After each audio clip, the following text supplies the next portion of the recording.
Hi friends, welcome back to my new blog. তো আজ আমরা এসেছি উত্তর চাপরদাহে, মানে আমাদের বাড়ির পাশেই যে দক্ষিণেশ্বরে মা তারাপীঠের মানে আদলে যে মন্দির তৈরি হচ্ছে আমাদের এখানে। তো সেটারই কিছু দৃশ্য তোমাদের ঘুরে দেখাবো। মন্দিরটা সবে এখন নতুন নতুন হচ্ছে, তো এখনো 2-3 বছর মতো টাইম লাগবে হয়তো পুরোটা তৈরি হতে। পুকুর সমেত ঘুরে দেখাচ্ছি কিছুক্ষণের মধ্যে। চলো ব্লগটা দেখতে। আমরা এই সবে মন্দিরের ভেতর ঢুকছি। এই যে এখানে দারুণ মন্দিরটা, আপাতত এখন সবে কাজ শুরু হয়েছে, অনেকটাই হয়ে গেছে। এখানে মহাদেবের একটা শিবলিঙ্গ করা আছে, আর এই হচ্ছে একটা স্মৃতি ফলক। আর ভেতরে এখন হচ্ছে আমাদের আদ্যাপীঠ, মানে দক্ষিণেশ্বরের যে আদ্যাপীঠ মায়ের মূর্তির আদলে তৈরি করা হয়েছে সেইটা পুজো এখন হচ্ছে।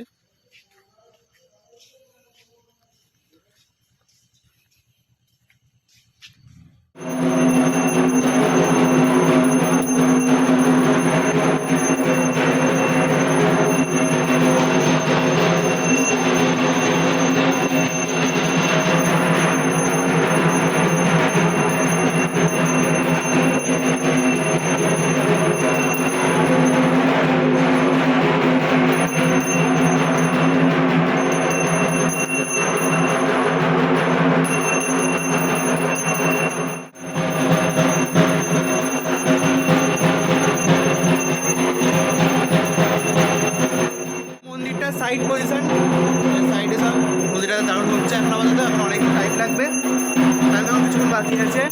তখন দেখতে হবে একটা জানি না, বাট দেখাচ্ছি।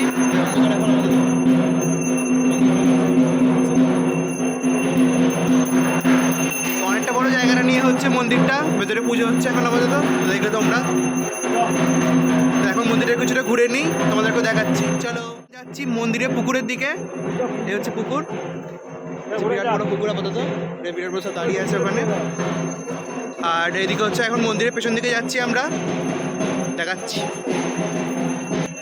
তো এই হচ্ছে গাইস আমাদের মন্দিরের পেছন দিকটা, দুইটা ঘেরা হচ্ছে, ওদিকে অনেকটা বড় জায়গা আছে পেছন দিকে। তো ভালোই লাগছে এসে। বন্ধু, এই হচ্ছে যে পুকুরটা, যা বলছিলাম কথাটা, পুকুরটা অন্ধকার হয়ে গেছে, বোনটা দেখতে পাওয়া যাচ্ছে না। মন্দিরের সংলগ্ন যে পুকুরটা এখানে, আর এই হচ্ছে মন্দিরটা, এই যে এদিকের গেট, আর এদিকে মন্দিরটা পুরো। বন্ধুরা পুকুরে পুজো চারিদিকে দেখিয়ে দিলাম। এখনও চারিদিকে অন্ধকারটা হয়ে গেছে বলে এখন বাগানের চারপাশটা ঘুরে দেখাতে পারবো না। তো আরেকদিন একটা নতুন ব্লগ আসবে। তো আপাতত তোমরা দেখতে থাকো এখানে, চ্যানেলটাকে লাইক, কমেন্ট, শেয়ার, সাবস্ক্রাইব করে দিও। টাটা, দেখা হচ্ছে নেক্সট ব্লগে।